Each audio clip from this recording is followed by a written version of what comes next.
Penyerobotan yang dilakukan oleh pihak WKS lahan kelompok tani yang berada di Desa Rantau Gedang Kecamatan Mersam Kabupaten Batanghari menuai pertanyaan. Pasalnya dua kelompok tani yang memiliki bukti surat yang sah lahan seluas kurang lebih 450 hektar ditanami ubi, pisang, nangka dan sebagainya habis diratakan oleh pihak oknum WKS, Selasa, tanggal 18 Februari tahun 2025. Melalui pengacara Romel Siregar, SH, mengatakan para kelompok tani telah mengajukan izin yang dulunya lokasi lahan semak belukar. Sejatinya kelompok tani ini telah memohon kepada Bapak Bupati Batanghari untuk lahan yang objeknya tidur di tahun 2000. Bahwa mereka mengajukan lahan ini kurang lebih 1.100 hektar.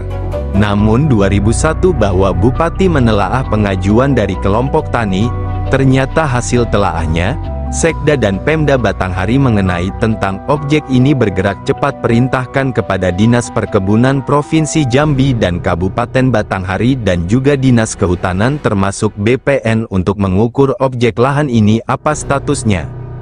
Apakah kawasan hutan atau APL? Dan ternyata hasil verifikasi ada 3 poin diukur oleh Bupati Batanghari yang melalui Sekda bahwa benar objek ini tidak ada pernah yang timpang tindih dengan izin-izin perusahaan yang ada di dalamnya dan ternyata dengan jumlah 450 hektar ini yang telah diajukan terdahulu masuk dalam status APL, selebihnya masuk dalam HP bukan produksi tetap.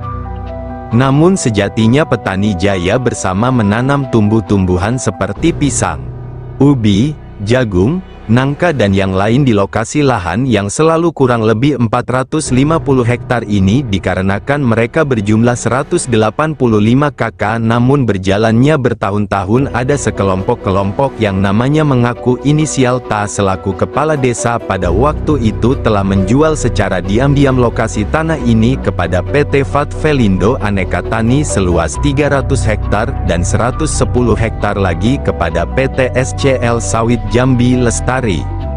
Setelah itu berkonflik kepada mafia-mafia tanah di sini kuat dugaan ada 5 koperasi yang tidak memiliki izin atau bodong sesuai data yang didapat dari Kementerian Koperasi.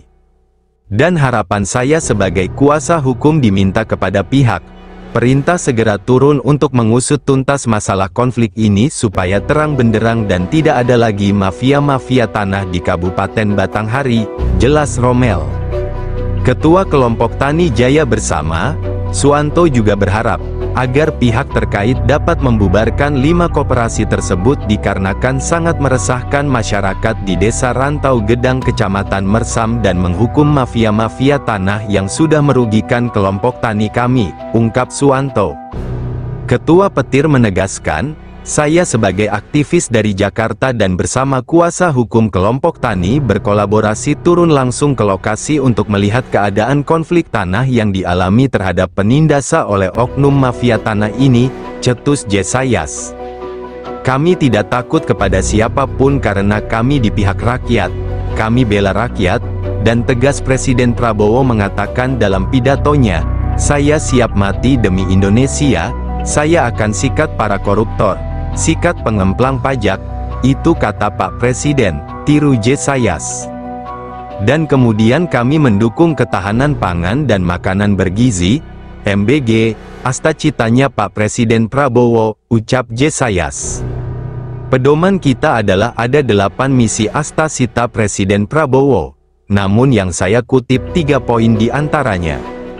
Meningkatkan lapangan kerja yang berkualitas, mendorong kewirausahaan, mengembangkan industri kreatif, dan melanjutkan pengembangan infrastruktur. Membangun dari desa dan dari bawah untuk pemerataan ekonomi dan pemberantasan kemiskinan, memperkuat reformasi politik hukum dan birokrasi, serta memperkuat pencegahan dan pemberantasan korupsi dan narkoba. Inilah dasar mengapa kami berani menghadapi para mafia dan satu tujuan bersama Presiden Prabowo untuk melibas para mafia-mafia yang ada di negeri ini, agar tercapainya menuju Indonesia Emas 2045. Sejak kinilah kita bersatu melawan mafia tanah, tutup Jesayas Ketua Petir Jakarta, Tim.